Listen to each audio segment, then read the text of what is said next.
إن الحمد لله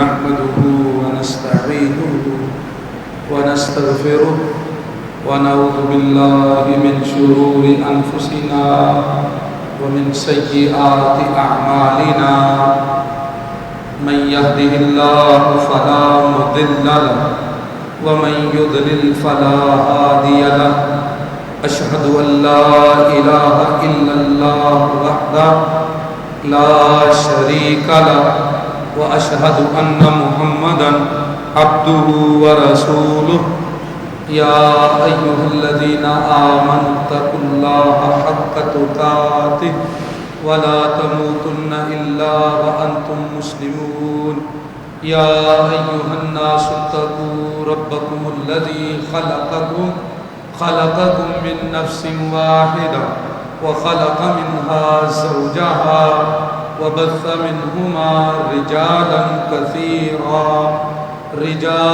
كثيرا ونساء واتقوا الله الذي تساءلون به والأرحام إن الله كان عليكم رقيبا يا أيها الذين آمنوا اتقوا الله وقولوا قولا سديدا يصلح لكم أعمالكم ويغفر لكم ذنوبكم ومن يطع الله ورسوله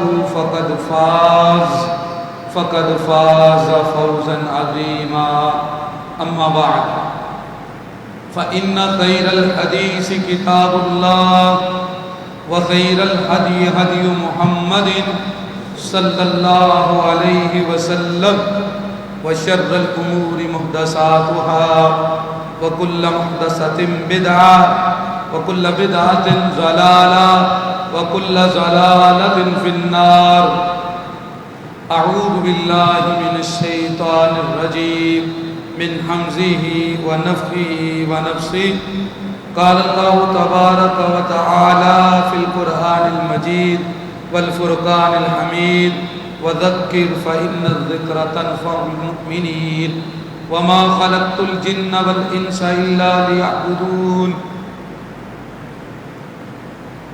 محترم بھائیوں، قابل احترام ساتھیوں، بزرگوں اور قابل احترام میری ماؤں بہنوں اور تمام معزز سامعین کرام، ہم اپنے رب العالمین کی جتنی بھی تعریف کریں، شکر کریں، وہ کم ہے. اللہ تعالیٰ تعریف کے اہل ہیں، شکر کے لائق ہیں. وہ ایسی ہستی ہے کہ جس کی تعریف کی جائے اور شکر کیا جائے. محترم بھائیوں، ہم نے صراط مستقیم کو سمجھنے کا سلسلہ خطبات کے اندر شروع کیا تھا، جس میں بنیادی چیزوں کا صرف تذکرہ آپ کے سامنے 2 خطبات میں کیا گیا. اس میں سے پہلی چیز تھی کہ اللہ رب العزت نے سب کو اپنی بندگی کے لیے پیدا کیا. اس موضوع کے ساتھ یہ تعلق رکھنے والی چیز تھی بہت بنیادی کہ ہم جو انسان ہیں، ہماری پیدائش کا مقصد کیا ہے. یہ ایسا بنیادی موضوع ہے، اگر ہم اس کو سمجھ جائیں تو ہم اپنی منزل مقصود کو پہنچ جائیں گے. ہمارے لیے منزل کی طرف چلنا آسان ہو جائے گا. یہ کتنی اہم چیز ہے. اقبال کا ایک شعر آپ کے سامنے رکھتا ہوں، آپ اندازہ کیجئے کہ یہ موضوع بہت اہم ہے کہ مجھے اللہ نے کیوں پیدا کیا ہے. اقبال کہتے ہیں، ڈھونڈتا پھرتا ہوں اے اقبال اپنے آپ کو، گویا آپ ہی مسافر آپ ہی منزل ہوں میں. کیا مقصد ہے کہتا ہے ساری زندگی میں اقبال یہ سوال اور اس کا جواب تلاش کر رہا ہوں کہ میں کیا ہوں. یہ ایک موضوع ہے، میں کیا ہوں. یہ بھی ہے کہ میں کیوں ہوں. ہم آج اس کو ڈسکس کریں گے کہ ہمیں کیوں بنایا گیا، ہمیں کیوں پیدا کیا گیا. اور اگلے اسی جو ہے وہ شعر میں دوسرے مصرے میں اقبال نے کہا ہے گویا آپ ہی مسافر آپ ہی منزل ہوں میں، کہ میں ہی مسافر ہوں لیکن منزل بھی میں ہی ہوں. جس کو یہ سمجھ آ گیا کہ مجھے کیوں پیدا کیا گیا وہ منزل مقصود کو پا گیا. ایک شعر کے اندر اس نے یہ بات کہی ہے. قرآن پاک کے اندر اللہ رب العزت نے ہمارے بنانے کا جو مقصد ہے، پرپز ہے، اس کو چند جگہوں کے اندر ہائی لائٹ کیا ہے. میں آپ کے سامنے وہ مقام رکھتا ہوں، پھر ہم اس کی تشریح دیکھیں گے. پہلا مقام جہاں اللہ تعالیٰ نے فرمایا وَإِذْ قَالَ رَبُّكَ لِلْمَلَائِكَةِ إِنِّي جَاعِلٌ فِي الْأَرْضِ خَلِيفَةً. جب تمہارے پروردگار نے فرشتوں کو کہا میں زمین میں خلیفہ بنانے والا ہوں. قَالُوا أَتَجْعَلُ فِيهَا مَن يُفْسِدُ فِيهَا وَيَسْفِكُ الدِّمَاءَ وَنَحْنُ نُسَبِّحُ بِحَمْدِكَ وَنُقَدِّسُ لَكَ. تو فرشتے کہنے لگے اے رب العالمین آپ وہ بنائیں گے جو اس زمین میں فساد کرے گا، وہ اس کے اندر خون بہائے گا. ہم آپ کی تسبیح بھی کرتے ہیں، آپ کی تقدیس بھی کرتے ہیں. جب یہ بات فرشتوں نے کہی تو اللہ تعالیٰ نے کہا انی اعلم ما لا تعلمون. تم صرف وہ جانتے ہو جو تمہیں بتایا گیا، لیکن میں وہ بھی جانتا ہوں جو تم نہیں جانتے. یہ جواب دیا. یہاں پر اس نقطے کو بھی سمجھیں، پھر میں اپنی بات کی طرف آتا ہوں. فرشتوں کے پاس بھی فیوچر کا علم نہیں ہے. انہوں نے اپنے نالج کے مطابق پاسٹ کے اوپر ڈسکس کی، ماضی پہ، کہ جنوں نے فساد کیا ہے انسان بھی فساد کرے گا. اللہ نے کہا میں وہ جانتا ہوں جو تم نہیں جانتے. صحیح بخاری میں بھی اور باقی کتب میں حدیث ہے فرشتوں کے پاس بھی آنے والی چیز کا علم نہیں جب تک اللہ تعالیٰ بتا نہ دے. جب اللہ تعالیٰ رب العالمین کلام کرتے ہیں تو ہر طرف پھر وہ خاموشی چھا جاتی ہے. سارے فرشتے سجدہ ریز ہوتے ہیں. سب سے پہلے جبریل سر اٹھاتے ہیں، وہ بات کو سنتے ہیں، اور اس کے بعد پھر باقی فرشتے سجدے سے سر اٹھاتے ہیں اور کہتے ہیں ہمارے رب العالمین نے کیا کہا ہے. کیا کہتے ہیں؟ ہمارے رب العالمین نے کیا کہا ہے. کل کی خبر، فیوچر کا علم یہ فرشتوں کے پاس بھی نہیں. یہ نقطہ اس آیت کے آخر میں ذہن نشین رکھیں. باقی علم جو ہے فیوچر کا یہ کیا ہے، اس کے اوپر ہم پورا خطبہ انشاءاللہ رکھیں گے اس بات کو سمجھنے کے لیے. اس آیت میں اللہ رب العزت نے یہ بتلایا میں زمین میں خلیفہ بنانے والا ہوں، تو فرشتوں نے آگے جواب دیا. ایک دوسرا مقام قرآن پاک کے اندر موجود ہے وَذَكِّرْ فَإِنَّ الذِّكْرَ تَنْفَعُ الْمُؤْمِنِينَ. اے نبی کریم محمد صلی اللہ علیہ وسلم آپ نصیحت کریں، نصیحت مومنوں کو فائدہ دیتی ہے. اس آیت کو جہاں پہ اس آیت کے بعد اگلی آیت اگر آپ سمجھیں تو پتہ چلتا ہے سب سے بڑی نصیحت کیا ہونی چاہیے اور سب سے بنیادی حکم کیا ہے. اس آیت کے بعد اگلی آیت میں یہ ہے وَمَا خَلَقْتُ الْجِنَّ وَالْإِنسَ إِلَّا لِيَعْبُدُونَ. یہ ہے سب سے بڑی نصیحت کہ ہمیں کیوں پیدا کیا گیا ہے، اور لوگوں کو بتائیے کہ تمہیں اللہ کی بندگی کے لیے پیدا کیا گیا. بندگی کا مطلب اس کی غلامی، اس کی سروس کرو، اس کے سرونٹ بنو، اس کی پوجا کرو اور اپنی اپنی ذمہ داری اس کے بتلائے ہوئے طریقوں کے مطابق ادا کرو۔ عبادت کو اب ہم الگ ڈسکس کریں گے، اس کے لیے کچھ خطبات چاہیے، عبادت کیا ہے، کیسے ہے۔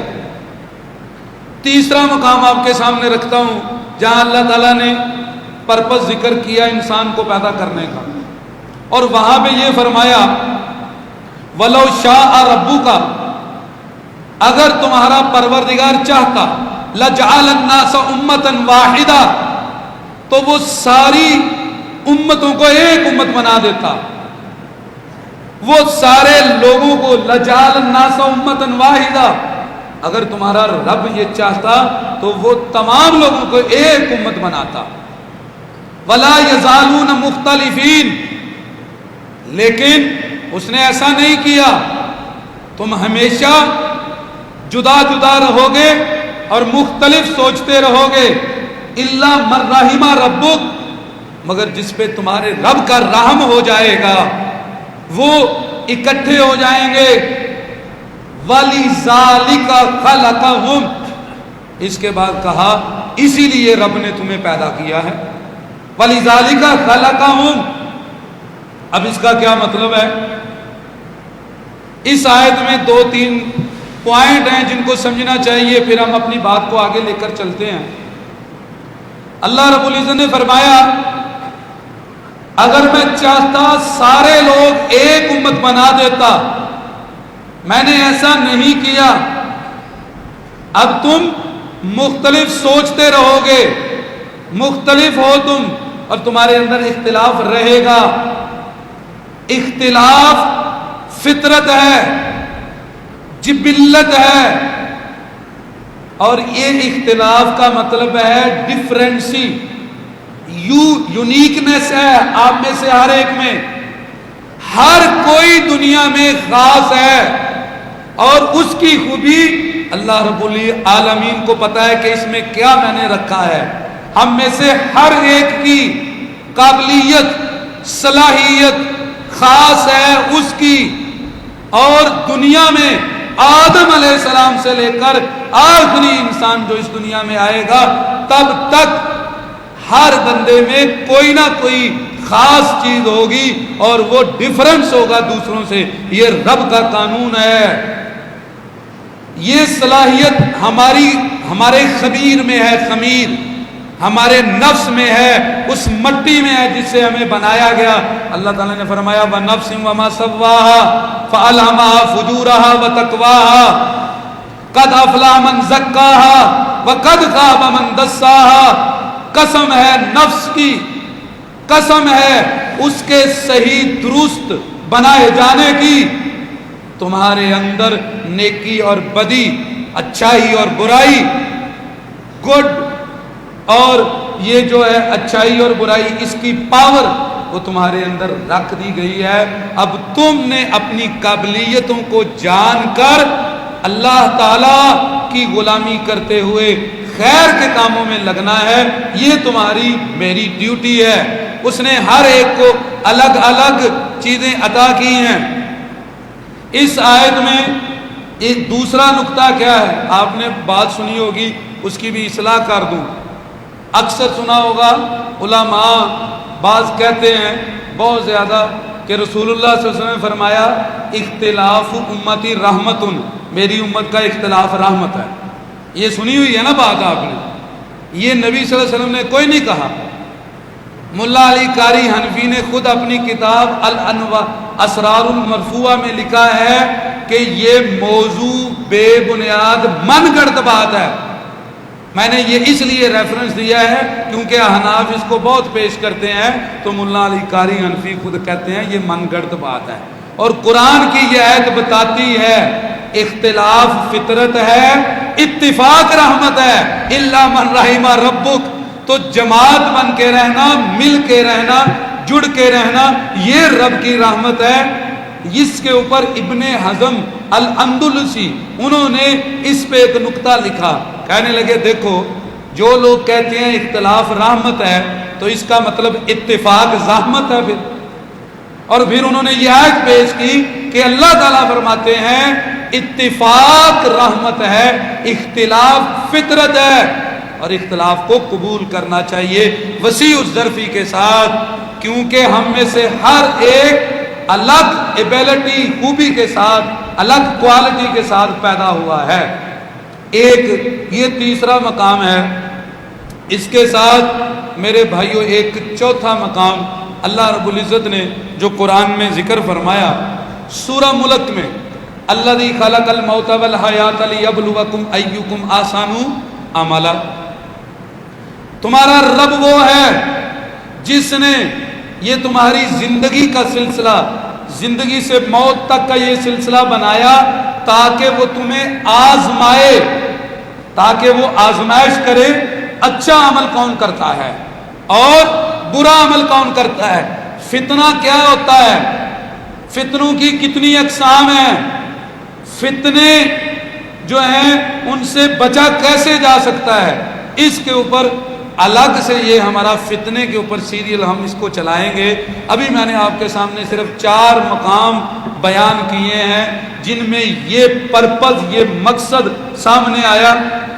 پہلی آیت میں کیا اللہ تعالیٰ نے کہا، پہلے مقام جو میں نے پڑھا، میں زمین میں خلیفہ بنانے جا رہا ہوں۔ دوسری جگہ کہا میں نے جنوں انسانوں کو اس لیے پیدا کیا کہ وہ میری عبادت کریں۔ تیسرے مقام میں کہا میں نے تمہارے اندر الگ الگ کوالٹیاں، خوبیاں اسی لیے رکھی، اسی لیے کہ میں تمہیں آزماؤں، یہ کوالٹی دی۔ اور چوتھی جگہ پہ وہ واضح کر دیا کہ میں تمہیں آزمانا چاہتا تھا، اس لیے یہ خوبیاں تمہارے اندر رکھی۔ یہ 4 مقام اللہ رب العالمین میں جو ہمارے قرآن پاک کے اندر ذکر کیے، ہم آپ اس کو ایک ایک کو تھوڑا سا کھولتے ہیں۔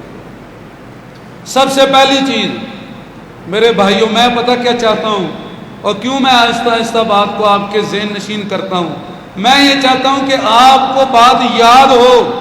نبی کریم صلی اللہ علیہ وسلم بات کرتے تھے، صحابہ کہتے ہیں کہ لکھنے والا لکھ لیتا تھا، آپ اس طرح بات کو سمجھاتے تھے، اور اگر بات مشکل ہوتی تو 3 دفعہ اسے دہرا بھی دیتے۔ پہلی چیز جو ان مقامات میں آئی ہے وہ ہے خلافت۔ کیا ہے خلافت؟ انسان کو اللہ نے خلیفہ بنایا، اس کا معنی 2 اعتبار سے کیا جا سکتا ہے۔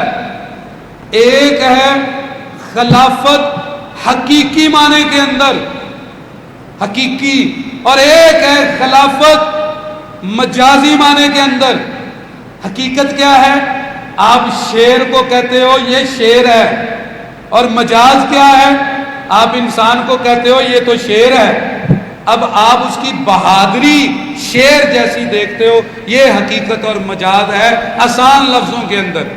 حقیقی معنی میں خلافت کا معنی ہے پہلا خلیفہ فوت ہو جائے، مر جائے، اتار دیا جائے، اس کی خلافت ختم ہو جائے، اس کے بعد دوسرا خلیفہ آئے۔ اس معنی میں کوئی بھی اللہ تعالیٰ کا کسی جگہ میں خلیفہ نہیں۔ کیوں؟ کیونکہ اللہ الحی القیوم ہے، وہ ہمیشہ زندہ ہے، اور اس کا سب کچھ ہمیشہ اس کی صفتیں قائم ہے، وہ حی بھی ہے قیوم بھی۔ حقیقی معنی میں اللہ تعالیٰ کا خلیفہ کوئی نہیں، اور قرآن میں اللہ نے کہیں یہ نہیں کہا کہ میرا خلیفہ ہے، کہا ہے خلیفہ ہے۔ یہ نقطہ یاد رکھیں۔ لکھنے والے عام اردو رائٹر اور جتنے فلاسفر ہیں وہ کہتے ہیں انسان اللہ کا خلیفہ ہے، یہ قرآن میں کہیں نہیں کہ انسان اللہ کا خلیفہ ہے، ایک آیت بھی نہیں ہے اور ایک حدیث بھی نہیں ہے۔ اللہ نے یہ کہا میں نے خلیفہ بنایا ہے، یہ نہیں کہا اپنا خلیفہ بنایا ہے، دونوں جملوں میں فرق ہے۔ اب حقیقی معنی میں نے آپ کے سامنے رکھا کہ حقیقی معنی میں اگر انسان کو خلیفہ مانو تو انسان کس کا خلیفہ ہے؟ اللہ نے کہا ہے یہ خلیفہ ہے، تو پھر کس کا خلیفہ ہے؟ تو قرآن سے یہ سمجھ آتی ہے انسان خلیفہ ہے جن کا، کیونکہ فرشتوں نے بھی کہا آپ اسے بناؤ گے جو فساد کرے گا، اور پہلے جن نے یہ کام کیا ہوا تھا فساد، دلیل اس کی شیطان نے حکم نہ مانا، اور وہ کانا من الجن، قرآن کہتا ہے وہ جن تھا۔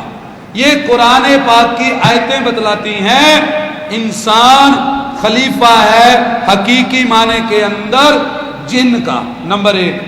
نمبر دو، قرآن کی آیتیں کہتی ہیں انسان خلیفہ ہے ایک دوسرے کا، جب ایک مرتا ہے دوسرا اس کا جانشین بنتا ہے، وراثت میں، زمینوں میں، جائیداد میں، ہر جگہ۔ امام شافعی کہتے ہیں رحمت اللہ علیہ، ان کا ایک شعر ہے عربی کے اندر، کہتے ہیں فَقُلْ لِلَّذِي يَبْغِي خِلَافَ الَّذِي مَزَا فَتَحِيَّا لِمِثْلِهَا وَكَأَنْقَدِي، وہ آدمی جو کسی کی کرسی پہ بیٹھ رہا ہے اسے کہہ دے تو اس کرسی پہ نہ پہلا ہے نہ آخری ہے، تو اس سے پہلے بھی چلے گئے تیرے بعد بھی آئیں گے۔ تو یہ انہوں نے عربی میں ایک لمبا، ان کے 4-5 ان کی طرف شعر منسوب ہے، ان میں سے میں نے 2 ٹکڑے آپ کے پاس رکھے، آپ کے سامنے رکھے۔ تو خلافت کا حقیقی معنی انسان جن کا خلیفہ ہے اور انسان ایک دوسرے کا خلیفہ ہے۔ اب ہم آتے ہیں تھوڑا سا وہ جو علامہ اقبال ہے اس کی طرف، اس کی پرواز کچھ اور ہے، اس کی سوچ کچھ اور ہے، وہ کہاں سے آپ کو لیتا ہے اور کہاں مار کرتا ہے۔ کاش اقبال سمجھ آئے لوگوں کو، کاش، یہ میری دعا ہے۔ کہتا ہے عقل ہے تیری سپر، عشق ہے شمشیر تیری، میرے درویش خلافت ہے جہانگیر تیری۔ وہ اس خلافت کو باؤنڈ نہیں کر رہا، وہ اس کو جہانگیر کہہ رہا ہے، یہ پوری کائنات میں جہانگیر۔ اور اس کے اوپر یہ ایک الگ ٹاپک ہے، اگر میں اس کو شروع کروں کہ اقبال کے نظر میں خلافت کیا ہے، قرآن و حدیث میں اس کے کیا دلائل ہیں، اور وہ کہاں تک مار کرتا ہے اور کہاں تک تمہاری کوالٹی بتلاتا ہے، غور کرے۔ ایک اور میرے ذہن میں شعر آیا اقبال کا، کہتا ہے تو ظاہر و باطن کی خلافت کا سزاوار، تو ظاہر و باطن کی خلافت کا سزاوار، کیا ظاہر و باطن کی خلافت کا سزاوار؟ کہتا ہے ظاہر و باطن کی خلافت کا تو حقدار ہے۔ کیا شعلہ بھی ہوتا ہے غلام خس و خاشاک؟ کیا شعلہ بھی ہوتا ہے غلام خس و خاشاک؟ اور کہتا تمہارے دلوں میں ایمان کی جوالامکھی ہے، تمہارے اندر اسلام کا لاوا ہے، ایمان کا شعلہ ہے، اور کفر سارا تمہارے سامنے خشک گھاس ہے، اور تم شعلہ ہو، یہ ایمان کے آگے کچھ نہیں۔ کبھی شعلہ گھاس کی غلامی کرتا ہے، تم ایک دفعہ اس نعرہ تکبیر کو لگاؤ، پھر دیکھنا کفر کیسے جل کے راکھ ہوتا ہے۔ اس نے ایک شعر میں تمہاری حیثیت ذکر کی ہے، تم ہے کیا؟ کیا شعلہ بھی ہوتا ہے غلام خس و خاشاک؟ اور یہ آج جو غلامی کر رہے ہیں اور کفر کے سامنے جھک رہے ہیں، اور اقبال کے سوچ پر جو ہے نا وہ بنے پاکستان کا نام لینے والے یہ بزدل حکمران، ان سے پوچھو اقبال کیا کہہ رہا ہے، اور تم جا کے جھک رہے ہو جو ہے کافروں کے سامنے۔ وہ کہتا ہے کیا شعلہ بھی ہوتا ہے غلام خس و خاشاک۔ پھر یہاں پہ بس نہیں، اگلی بات سنیں، اگلے شعروں میں اس نے کیا کہا، کہتا ہے مہر و ماہ و انجم، سورج چاند ستارے، مہر و ماہ و انجم نہیں محکوم تیرے کیوں؟ کہتا وہ تیرا حکم کیوں نہیں مانتے؟ سورج چاند ستارے کیوں نگاہوں سے تیری لرزتے نہیں افلاک؟ وہ تمہاری مار بتلا رہا ہے کہ تمہاری قاتل رینج کہاں تک ہے۔ تو یہ ایک الگ ٹاپک ہے، اگر میں اس کو اقبال کو شروع کروں اس کے اوپر، اقبال کیا کہتا ہے، تو میرے بھائیوں وہ اس خلافت کا معنی کچھ اور بتا رہا ہے۔ اب اس کے لیے آپ کو چاہیے آپ اسے پڑھیں، تو میں نے خلافت کے معنی کے لیے آپ کو چند ایک اشعار بتلائے ہیں۔ ہم آتے ہیں قرآن حدیث کے دلائل کی طرف، مزید ہم اس کو دیکھتے ہیں۔ دو بہت بڑے مجازی معنی میں اللہ کے خلیفہ ہیں. میں لفظ بول رہا ہوں اللہ کا خلیفہ. قرآن میں یہ صریح نہیں ہے کہ انسان اللہ کا خلیفہ ہے. میں کہہ رہا ہوں کہ مجازی معنی میں انسان اللہ کا خلیفہ ہے. اس کا مطلب ہے اللہ کے دین کی تبلیغ اور اللہ تعالیٰ کے حکم کو پہنچانا، نافذ کرنا اور اس کا ابلاغ، یہ مجازی معنی ہے. اور اس معنی میں دو بڑی ذمہ داریاں ہیں جو اللہ نے قرآن میں ذکر کی ہیں. پہلی ذمہ داری وہ نافذ ہوتی ہے، عائد ہوتی ہے مسلمان حکمرانوں کے اوپر کہ وہ اللہ کے خلیفہ ہیں. اس دنیا کے اندر اللہ تعالیٰ کے حکم کو نافذ کرنے کے لیے رب نے انہیں اختیار دیے ہیں. اور یہ میں نہیں کہہ رہا، یہ رب کا فرمان کہہ رہا ہے. اللہ تعالیٰ نے فرمایا یا داؤد علیہ السلام کو خلیفہ بنایا، بادشاہ بنایا، حکمران بنایا. کہا یا داؤد انا جعلناک خلیفۃ فی الارض فاحکم بین الناس بالحق ولا تتبع الہویٰ. اے داؤد تو اللہ کی طرف سے اللہ کے بندوں کا حکمران بادشاہ ہے. بنی اسرائیل نے بادشاہ مانگا، داؤد علیہ السلام بادشاہ بنے. اور کہا اللہ نے کہ میں نے تجھے زمین میں خلیفہ بنا دیا ہے. یہ اللہ تعالیٰ کا فرمان ہے. اب تم نے کرنا کیا؟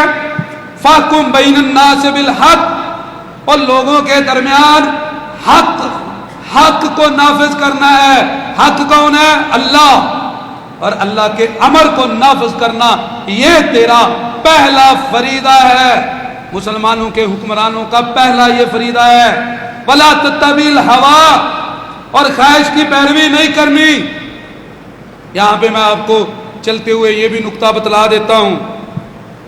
جتنے مسائل بن رہے ہیں جو دین کے خلاف اسمبلیوں سے اٹھتے ہیں، جو بل پاس ہوتے ہیں، ان کے پیچھے انسانوں کی خواہش ہے. اور اللہ نے جہاں خلیفہ کا تذکرہ کیا، کہا رب کے حکم کو نافذ کر اور خواہش کی پیروی نہیں کرنی. اور یہ جو جتنے گندے نظام یورپ سے جو سارے اڈاپٹ کیے جا رہے ہیں، ان کے پیچھے نظریے کبھی آپ نے دیکھے ہیں؟ یہ جو LGBT، یہ lesbian, gaze, be sexual, transgender, یہ انٹرنیشنل بدنام زمانہ تنظیمیں، ان کا پیچھے ایجنڈا کیا ہے؟ اور یہ آخرت کے منکر، وہ کہتے ہیں جو کچھ ہے دنیا میں ہے، اس لیے ہمیں آزادی رائے کا حق ہے. وہ نہیں سمجھتے کہ اللہ نے ہمیں اگلے جہان کے لیے پیدا کیا ہے اور یہ ہماری آزمائش ہے. وہ کہتے ہیں نہیں، ہم یہاں پہ زندہ ہیں، جو کچھ ہے اس زندگی میں کریں گے، من مرضی کریں گے. یہ بنیاد ہے. آخرت کا فکر آخرت کیا ہے، اس کو ہم الگ ڈسکس کریں گے. اللہ نے قرآن میں 12 مرتبہ کہا یہ کافر آخرت کے منکر ہیں، اور اس آخرت کے انکار سے یہ ساری خواہشیں ہیں. اللہ کی قسم، او میرے بھائیوں، آپ شاید آپ نے نہ پڑھا ہو، جائیے ویسٹ کی ویب سائٹوں کو دیکھیں، آپ انگلش کے ڈائجسٹ اور مضامین پڑھیے، وہاں پہ لکھا ہوا یہ ہے کیا؟ یہ مسئلہ ہجڑے کا نہیں، اور یہ مسئلہ ایسی جنس کا نہیں جس میں مرد اور عورت کے اعضاء ہیں. یہ اس کا نام لے کر اس کے حقوق کی باتیں کر کے اصل مسئلہ ٹرانسجنڈر کا ہے. اور پتہ آپ کو ٹرانسجنڈر کیا ہے؟ یہ نفسیانی مسئلہ حقیقت نہیں ہے. کچھ بندے یہ مغرب میں تنظیمیں اس پہ کام کرتی ہیں، اور کچھ لوگوں کا خیال ہے کہ ہمارا یہ قالب جسم، یہ جسم مرد کا ہے لیکن اندر ہمارے جذبات عورت کے ہیں، لہذا ہمیں عورت ہونا چاہیے تھا. تو ہمارے ساتھ غلطی ہوئی، فرشتوں نے جو ہے نا وہ مرد کے اندر عورت ڈال دی ہے، ہم اپنی جینڈر تقسیم کریں گے. یہ ان کے جذبات اور دماغ کا مسئلہ ہے، حقیقت میں نہیں ہے. اگر نہیں پڑھا تو جا کے مضامین کو پڑھیے کہ ان کا اصل مسئلہ کیا ہے. ان کے دماغ میں خرابی ہے، اور یہ خرابی کیوں ہے؟ آخرت کے منکر ہیں. اور اگر کسی کو کچھ ہوا ہے تو وہ اسے آزمانے کے لیے اللہ نے ایسا بنایا ہے کہ اپنی آخرت سنوارتا ہے. یہ ہم آزمائش والے خطبے میں اس بات کو اچھی طرح ڈسکس کریں گے تفصیل سے. تو میرے بھائیوں یہ تنظیموں کے مسئلے ہیں اور یہاں پر اسی چیز کو بنیاد بنایا گیا. حقیقت ایسی نہیں ہے اور وہ راضی نہیں ہوئے. اور یہ LGBT اور آگے بھی بڑا کچھ ہے ان ناموں میں. اب یہ یہاں تک چلے گئے ہیں ان میں ایک طبقہ اٹھا ہے اوتھرکن. وہ اوتھرکن کہتے ہیں, کوئی کہتا ہے میں بھیڑیا ہوں, کوئی کہتا ہے میں بلی ہوں, کوئی کہتا ہے میں کتا ہوں. وہ کہتے ہیں ہم انسان ہیں لیکن ہم انسان کے اندر بھیڑیا داخل کر دیا گیا ہے, ہم بھیڑیاں ہیں. انہوں نے اپنے آپ کو انسان ہونے سے انکار کر دیا ہے. ایسے لوگوں کا علاج پاگل خانے میں لے کر جانا ہے کہ اسمبلی میں ان کے بل پاس کرنے ہیں. اللہ تعالیٰ نے کہا یا داؤد, آپ کو یہ بات سمجھ نہیں آئے گی پاکستان میں, اے داؤد تجھے خلیفہ بنایا ہے. آپ اپنے حکمرانوں کے یہاں پہ نام رکھو.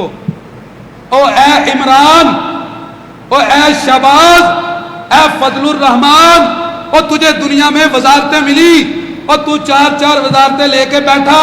تیرے ہوتے ہوئے یہ بل پاس ہوئے اور تو مر کیوں نہیں گیا؟ اے سینیٹروں, اے اسمبلی میں بیٹھنے والوں, یا داؤد کا یہ مطلب ہے اِنَّا جَعَلْنَاكَ خَلِيفَةً, تمہیں زمین میں خلیفہ بنایا. فَحْكُمْ بَيْنَ النَّاسِ بِالْحَقِّ, کہ تم رب کے قرآن کو نافذ کرو. وَلَا تَتَّبِعِ الْهَوَىٰ, تم لوگوں کی خواہشات کے پیچھے چلے گئے. اب کسی کو یہ محسوس ہونے لگا ہے کہ وہ عورت ہے اور کسی کو محسوس ہونے لگا کہ وہ بلہ ہے, وہ کتا ہے, اور تم ان کی پاسداری کرو گے اور تم اس لیے بنائے گئے خلیفہ.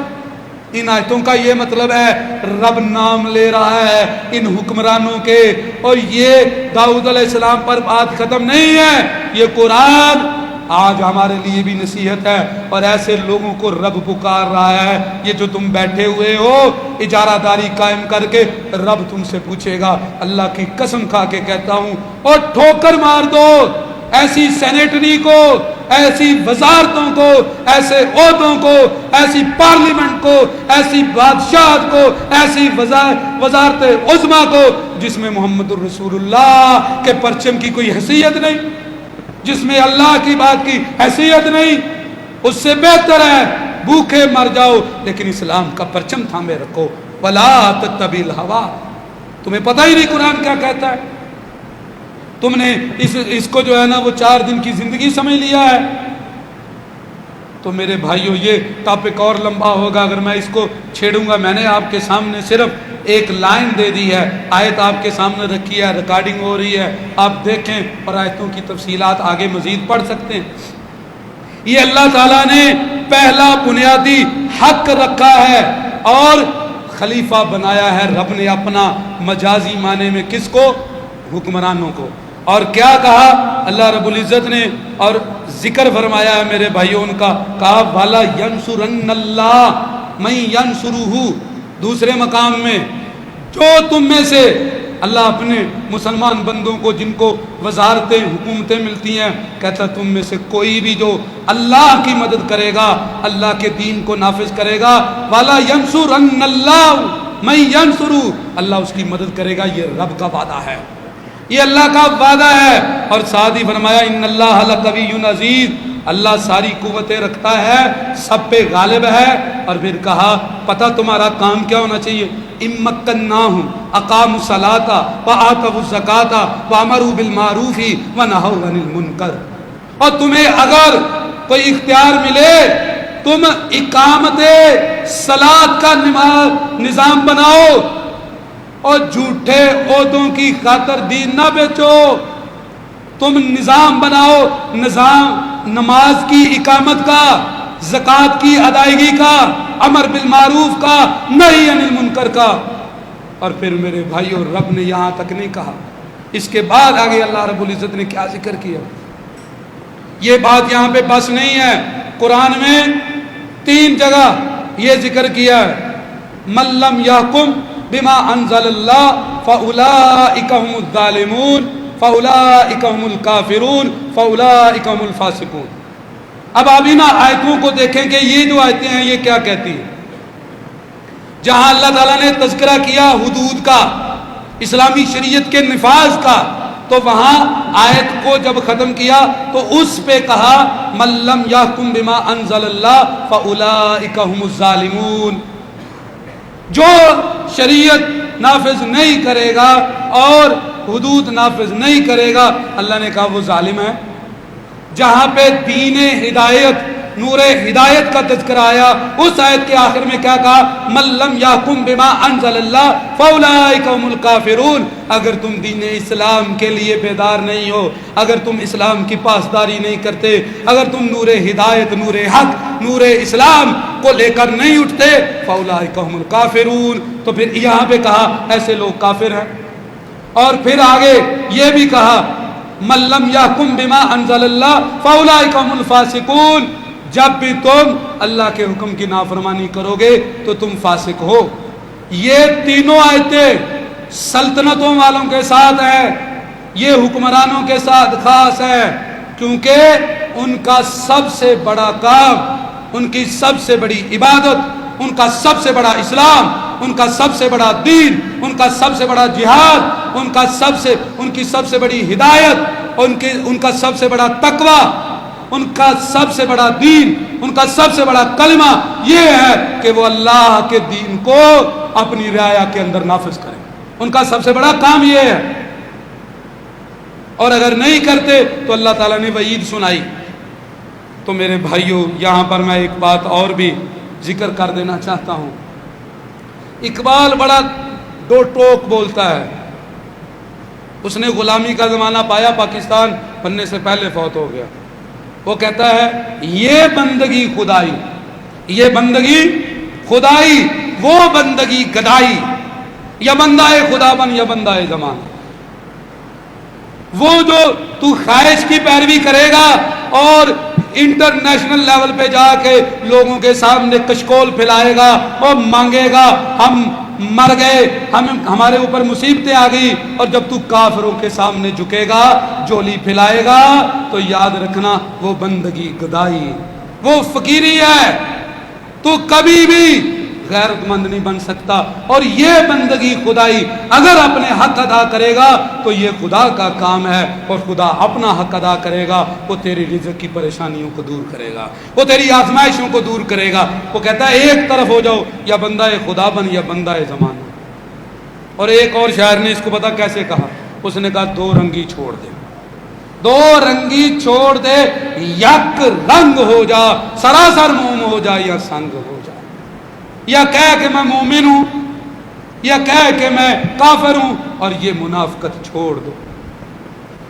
سورہ بقرہ کو پڑھیے، پہلی سورت الف لام میم ذالک الکتاب، پہلی 5 آیتوں میں ایمان والوں کا تذکرہ، آگے ان الذین کفروا سواء علیہم 2 آیتوں میں کافروں کا تذکرہ، ومن الناس سے لے کر رکوع جہاں آگے ختم ہو رہا ہے 13 آیتوں میں منافقوں کا تذکرہ۔ جائے قرآن اٹھا کے دیکھیے نفاق کتنی بری چیز ہے، کفر کا معاملہ 2 آیت میں، نفاق کا 13 آیتوں کے اندر۔ یہ سب سے بری چیز ہے، یا بندہ خدا بن یا بندہ زمانہ، دو ٹوک بات ہے، یا رب کی بندگی کرو یا پھر رب کی بندگی چھوڑو، لیکن درمیان میں نہ ٹھہرو۔ یہاں پر ایک اور نقطہ جو عوام کے لیے ہے، یہ حکمرانوں کو اصلاح تھی، یہاں پہ عوام کے لیے ایک نقطہ ہے۔ ہم میں سے کچھ جذباتی بھائی اور کچھ ناعاقبت اندیش، کچھ نئے جو ہے نا وہ علم کا جنہیں ہیضہ ہو جاتا ہے، اب وہ کیا کرتے ہیں، وہ یہ آیتیں جو ہیں، یہ آیتیں فٹ کر کے حکمرانوں کو کافر بنا کے ان کے خلاف لڑنا شروع کرتے ہیں۔ یہ اللہ نے کہیں نہیں کہا، ہمارا کام دعوت دینا، ہمارا کام ان کا کام انہیں دکھانا ہے، وہ ہم پہ پابندیاں لگائیں، وہ ہمیں جیلوں میں ڈالیں، وہ ہمارے راستے بند کریں، وہ ہمارے راستے روکیں، لیکن یہ زبان نہیں رکے گی، زبان اگلے گی حق چاہے یہ کٹ جائے۔ یہ ہمارا کام دعوت کا ہے، یہ کام تکفیر کا نہیں۔ کچھ لوگوں نے اس سے تکفیر اور خروج تک وہ پہنچ گئے، اور انہوں نے اپنے مسلمان حکمرانوں کے خلاف مسلح جدوجہد شروع کی۔ وہ تکفیر ہے، وہ خروج ہے، وہ بھی حرام ہے، اور اور حکمرانوں کی جولی میں بیٹھ جانا اور ان سے نیاز مندیاں لگا لینا اور انہیں دعوت نہ دینا اور ان کی ہر بات کو جی جی کر کے صحیح کہہ دینا، یہ رجا ہے۔ ایسا کرنے والا مرجیہ کا گروہ ہے اور دوسرا خارجیہ کا گروہ ہے۔ صراط مستقیم یہ ہے ہر ایک کو دعوت بھی دینی ہے لیکن کلمہ گو کے خلاف تلوار نہیں اٹھانی، یہ ہے حق کی بات۔ یاد رکھنا اقبال نے اسے بھی ذکر کیا ہے، اس نے کیا کہا، کہتا کہ کہہ دوں پھر، اور نہیں ہے تیرا نشیمن کسرے گل جو ہے نا وہ سلطانی کے گنبد پر، اور بادشاہوں کی جولی میں بیٹھنا تیرا کام نہیں ہے، نہیں ہے تیرا نشیمن کسرے سلطانی کے گنبد پر، تو شاہی ہے بسیرا کر پہاڑوں کی چٹانوں پر، تیرے اپنے کام ہے، تیرے پاس ایمان ہے، تیرے پاس ایمان کا لاوا ہے، ایمان کی جوالا مکی ہے جو اس خاک کو راکھ کر سکتی ہے، اور تو ایمان چھوڑ کے بادشاہوں کی چاکری کر رہا ہے، اور تو کبھی شہباز شریف کی چاکری، کبھی عمران کی چاکری، تیرا کام کیا ہے؟ تیرا کام جو رب نے دیا ہے دین کے عالم کا، وہ آگے ذکر کرتا ہوں، یہ تو حکمرانوں کے کام تھے۔ تو میرے بھائیوں اس چیز سے بھی بچنا ہے، بہت سارے جو دشمن ہیں اسلام کے وہ چاہتے ہیں ان آیتوں میں غلوب کر کے تمہیں تکفیر اور خروج تک لے جایا جائے، آپ نے اپنا ایمان بچانا ہے۔ چلو مجھے ایک بات یاد آ گئی، شیخ سعدی کا نام سنا؟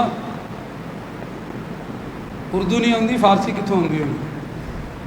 افسوس تو یہ ہے ٹوٹی پھوٹی انگلش آتی ہے، وہ بھی پورے سنٹینس نہیں آتے، میں غلط نہیں کہہ رہا، آپ نوٹ لے کے آئیں، مضمون لکھیں، سپیلنگ کی کتنی غلطی ہے، گرامر کی کتنی غلطی ہے، یہ الگ بات ہے۔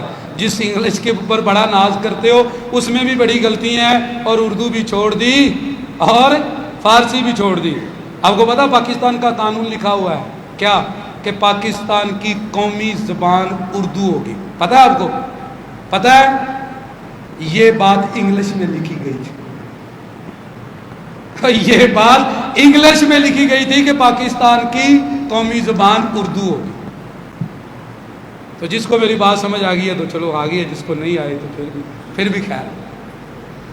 تو فارسی بھی ہم نے چھوڑ دی، امپائر تھے پرشین، اور اس وقت بڑا ٹیکسٹ تھا اس کے اندر۔ شیخ سعدی نے کہا شنیدم کے مردانے راہ خدا، شنیدم میں نے سنا ہے مردانے راہ خدا، خدا کی راہ کے جو مرد اور مجاہد ہوتے ہیں وہ کیا کرتے ہیں، دل دشمنانا نہ کردند تنگ، وہ تو دشمنوں کے لیے بھی دل تنگ نہیں رکھتے۔ تیرا کے میسر شبد ہی مقام، کہتے تجھے یہ مقام کیسے ملے، بدوستانت خلافست و جنگ، تو دوستوں سے ہی لڑتا ہے، تو اس لیے جہاں رہتے ہو ان سے لڑائی نہیں، ان کو دعوت ہے۔ تو میرے بھائیوں یہ ابھی ایک اس جو ہے نا وہ ٹائم جب میں شروع ہونے لگتا ہوں تو آپ کا ٹائم ختم ہو جاتا ہے۔ تو پہلا کام تھا عبادت کا، خلافت کا، میں نے ابھی ایک معنی آپ کے سامنے رکھا ہے۔ اللہ تعالیٰ نے حکمرانوں کو جو اپنا خلیفہ بنایا اس مجازی معنی میں کیا معنی ہے، باقی مولویوں کو خلیفہ بنایا تو اس کا کیا معنی ہے، آزمائش کیا ہے، یہ سارے الگ الگ انشاءاللہ جمعے ہوں گے۔ اللہ تعالیٰ سمجھ کے عمل کی توفیق عطا فرمائے۔